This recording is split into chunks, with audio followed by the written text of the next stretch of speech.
সাত সকালে মাথাভাঙা রেল ব্রিজের নিচে এক যুবকের দেহ উদ্ধারকে কেন্দ্র করে এলাকায় চাঞ্চল্য ছড়িয়ে পড়েছে। বুধবার সকালে স্থানীয় বাসিন্দারা ব্রিজের নিচে একটি দেহ পড়ে থাকতে দেখে দ্রুত পুলিশে খবর দেয়। খবর পেয়ে মাথাভাঙা থানার পুলিশ ঘটনাস্থলে পৌঁছে দেহটি উদ্ধার করে। স্থানীয়দের অনুমান, ট্রেনের ধাক্কায় ওই ব্যক্তির মৃত্যু হয়েছে। মৃত যুবকের নাম প্রিয়জিৎ দাস, বয়স 27। তার বাড়ি মাথাভাঙা 1 ব্লকের পচাগড় গ্রাম পঞ্চায়েতের ফকিরের কুঠি এলাকায়। প্রিয়জিতের বাবা পরেশ দাস জানান, তার ছেলে একটি ফাইন্যান্স কোম্পানিতে কালেকশন এজেন্টের কাজ করত। প্রতিদিনের মতো গতকাল সকাল 9টা নাগাদ বাড়ি থেকে বেরিয়ে যায়। বিকেলের পর থেকে তার মোবাইল ফোন বন্ধ পায়। রাতে সে বাড়িতেও ফেরেনি। এদিন সকালে খবর পায় প্রিয়জিতের দেহ রেল ব্রিজের নিচে পড়ে রয়েছে। পুলিশ দেহ উদ্ধার করে ময়নাতদন্তের জন্য মর্গে নিয়ে আসে। মৃত্যুর সঠিক কারণ এখনো জানা যায়নি, তবে পুলিশ তদন্ত শুরু করেছে। ঘটনায় শোকের ছায়া নেমে এসেছে পরিবার সহ গোটা এলাকায়। স্বাদে অনন্য, দামে সামান্য, রুচিশীল খাবারের একমাত্র ঠিকানা lovebirds cafe and restaurant, Dinhata. এখানে চাইনিজ, কন্টিনেন্টাল, ইন্ডিয়ান সহ সব ধরনের ফাস্টফুড খাবার পাওয়া যায়। চিকেন পপকর্ন, কাবাব, এলবিসি, ফ্রাইড চিকেন, তাওয়া ফিশ ফ্রাই সহ আরো অনেক কিছু। সেই সাথে থাকছে লাইভ কিচেনের সুবিধে। তাই আর দেরি না করে আজই চলে আসুন দিনহাটা ঝুড়িপাড়া বাইপাস রোড। যোগাযোগ নম্বর 8147410940। মানে ও কাজ করে টাটা ফাইন্যান্সের কাজ করছে।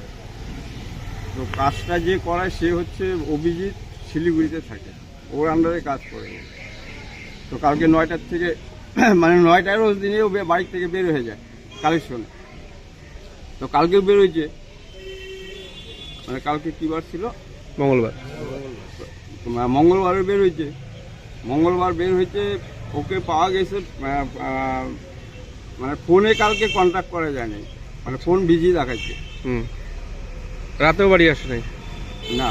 তারপর মোটামুটি আমি কাজের থেকে ঢুকছি বাড়িতে 5টায় ঢুকে ফোন করি, তখন মোবাইলে সুইচ অফ দেখায়। আচ্ছা, না, সুইচ অফ তখন দেখায় না, সুইচ অফ দেখায় হচ্ছে মনে হয় 6টা বা 7টা, এই টাইমের মধ্যে সুইচ অফ দেখায় মোবাইল। তারপর আর কন্ট্যাক্ট করা হয়নি। সকালে ওইটাই খবর পেলাম রেল স্টেশনে মারা গেছে। কি নাম আপনার ছেলে? প্রিয়জিৎ দাস।